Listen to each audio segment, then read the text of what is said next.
নমস্কার, আমি বিনয়। আমার ছোট্ট ইউটিউব চ্যানেল ইনফোসেন্টারে সবাইকে স্বাগতম। আজ আমি আলোচনা করব একটি নোটিফিকেশন নিয়ে। নোটিফিকেশনটি জারি করেছে West Bengal council of higher secondary এডুকেশনের পক্ষ থেকে।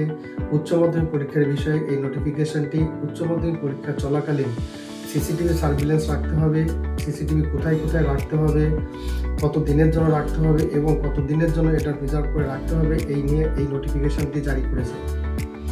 তো চলুন দেখা যাক নোটিফিকেশনে কি আছে। All the center incharges, center secretaries and venue supervisors are hereby instructed to make necessary arrangement for CCTV surveillance at least at the entry gate of all the examination venues and in the room of the venue supervisors, confidential rooms, positively during SS examination hours from 3/3/2025 to 18/3/2025 to maintain the confidentiality of question paper and sanctity of the examination.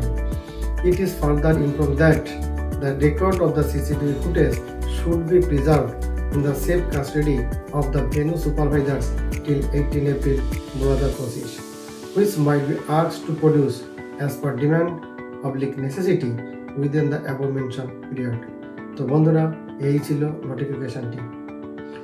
তো আপনারা চোখ রাখুন info সেন্টারে এইভাবে নতুন নতুন update পাওয়ার জন্য।